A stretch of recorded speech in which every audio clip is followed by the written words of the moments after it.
പിന്നെ നമുക്ക് ആ ദൃശ്യങ്ങളിലേക്ക് കൂടി ഒന്ന് പോകണം. ഒരു വിഭാഗം വിദ്യാർത്ഥികളാണ് പ്രതിഷേധം ഉന്നയിച്ചത്. അവർ പ്രിൻസിപ്പാളിനെ അടക്കം തടഞ്ഞുവെക്കുന്ന സാഹചര്യമുണ്ടായിരുന്നു.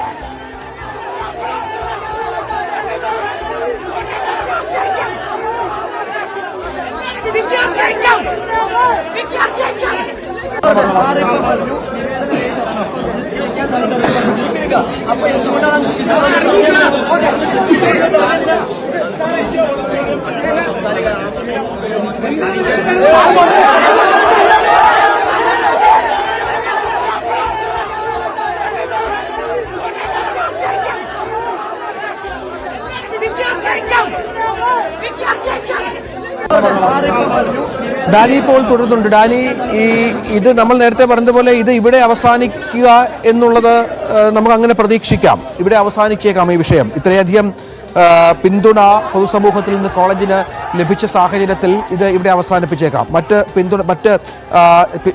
ഈ ആവശ്യം ഉന്നയിച്ചവർ ഇപ്പോൾ നിശബ്ദരാണ് എന്ന് വേണം ഈ ഘട്ടത്തിൽ മനസ്സിലാക്കാൻ. ആ തരത്തിൽ തന്നെ കാര്യങ്ങൾ മുന്നോട്ട് പോയേക്കാം. മറ്റെന്തെങ്കിലും നിലപാട് കോളേജിന്റെ ഭാഗത്തു നിന്ന് ഉണ്ടാകുന്നുണ്ടോ? അവർ പറഞ്ഞത് ഇവരെയെല്ലാം ഞങ്ങൾ കാണുന്നത് കോളേജിലെ വിദ്യാർത്ഥികളായാണ്, ഏതെങ്കിലും രാഷ്ട്രീയ കക്ഷികളുടെ പ്രതിനിധികളായി അല്ല. അവരെ കാര്യങ്ങൾ പറഞ്ഞ് മനസ്സിലാക്കാം, ഇനിയും സമയമുണ്ടോ എന്ന് പറയുമ്പോൾ അങ്ങനെ സമാധാനപരമായി ഈ വിഷയം അവസാനിപ്പിക്കുക എന്ന ലക്ഷ്യം തന്നെയാണ് അവർ മുന്നോട്ട് വെക്കുന്നത്. തീർച്ചയായും രഞ്ജിത്ത്, കാരണം അങ്ങനെ ഒരു ലക്ഷ്യം തന്നെയാണ് കോളേജ് അധികൃതർ മുന്നോട്ട് വെക്കുന്നത്. നിലവിൽ ഉള്ള ഇപ്പോൾ കഴിഞ്ഞ ദിവസങ്ങളിൽ ഉണ്ടായിരുന്ന ഒരു പ്രതിഷേധ സാഹചര്യം അത് കോളേജിൽ നിലവിലില്ല എന്ന് തന്നെയാണ് കരുതുകയും ചെയ്യുന്നത്. പ്രത്യേകിച്ച് പല ഭാഗങ്ങളിൽ നിന്ന് ഉയരുന്ന പിന്തുണയും അതെല്ലാം തന്നെ അടയാളപ്പെടുത്തുന്നതും അത് തന്നെയാണ്. ഈ രീതിയിൽ ഏതെങ്കിലും രീതിയിലുള്ള ഒരു വിദ്യാർത്ഥി സംഘടനകളുടെ നേതൃത്വത്തിലല്ല ഇങ്ങനെയൊരു കൂട്ടായ്മയുണ്ടായത് എന്ന് സംഘടനകൾ തന്നെ ചൂണ്ടിക്കാണിക്കുകയും ചെയ്യുന്ന ഒരു സാഹചര്യം കൂടിയുണ്ട്. അപ്പോൾ നിലവിലെ ഒരു സാഹചര്യത്തിൽ കാര്യമായ രീതിയിലുള്ള ഒരു മുന്നോട്ട് പോക്ക് ഈ ഒരു വിഷയത്തിൽ ഉണ്ടാകില്ല എന്നാണ് പരക്കെ കോളേജ് മാനേജ്മെന്റ് വിശ്വസിക്കുകയും ചെയ്യുന്നത്. അത് തന്നെയാണ് എന്നത് വരും ദിവസങ്ങളിൽ തെളിയിക്കാനായിട്ട് സാധിക്കുകയുള്ളൂ. പക്ഷെ നിലവിലത്തെ സാഹചര്യങ്ങൾ അതാണ്. കോളേജ് മാനേജ്മെന്റ് പൂർണ്ണമായും തന്നെ ഇപ്പോൾ ഉണ്ടായിരിക്കുന്ന നടപടികൾ അതിൽ നിന്ന് വിദ്യാർത്ഥികളടക്കം പിന്നാക്കം പോയിരിക്കുകയാണ് എന്ന് തന്നെയാണ് അവർ കരുതുകയും ചെയ്യുന്നത്. വിദ്യാർത്ഥികളിൽ നിന്ന് ഈ സമയം വരെയും യാതൊരു രീതിയിലുള്ള ഒരു പ്രതിഷേധമോ കാര്യങ്ങളോ ഉണ്ടായിട്ടില്ല.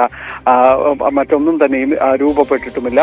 ഈ ദിവസങ്ങളിൽ ഈ മണിക്കൂറുകളിൽ ഉണ്ടാകുമെന്ന് പറയുന്ന ഒരു പ്രതിഷേധവും പിന്നീട് കോളേജിലേക്ക് ഉണ്ടായിട്ടില്ല. ഒരുപക്ഷെ അത് ഇന്ന് കോളേജിൽ ഇത് സംബന്ധിച്ചൊരു മീറ്റിംഗ് അടക്കം ചേരുമെന്ന് പറഞ്ഞിരുന്നു. അതാണ് അല്പസമയം മുമ്പ് അവസാനിക്കുകയും കോളേജിന്റെ കൗൺസിൽ ഇവിടുത്തെ ഒരു ഭരണസമിതി അടക്കം ഈ തീരുമാനങ്ങൾക്കെല്ലാം പിന്തുണ പറയുകയും ചെയ്തിരുന്നത്. കോതമംഗലം രൂപതയുടെ ഭാഗമാണ് ഈ മൂവാറ്റുപുഴ നിർമ്മല കോളേജ്. അപ്പോൾ എല്ലാ നിലപാടുകൾക്കും ഈ പൂർണ്ണ പിന്തുണ സഭയുടെ ഭാഗത്തു നിന്നടക്കം ഉണ്ടാകുകയും ചെയ്തിട്ടുണ്ട്. വിവിധ രാഷ്ട്രീയ പാർട്ടികൾ അതിനെ പിന്തുണയ്ക്കുകയും ചെയ്തിരിക്കുന്നു. ഈ ഒരു സാഹചര്യത്തിൽ കൂടിയാണ് കോളേജ് മാനേജ്മെന്റ് വിശ്വസിക്കുകയും പറയുകയും ചെയ്യുന്നത്. ഇനിയൊരു ഈ വിഷയം ഇവിടെ കൊണ്ട് അവസാനിച്ചു എന്ന ഒരു നിലപാടിലേക്ക് അവർ എത്തുകയും ചെയ്യാനിടയായ ഒരു സാഹചര്യവും അതുതന്നെയാണ്.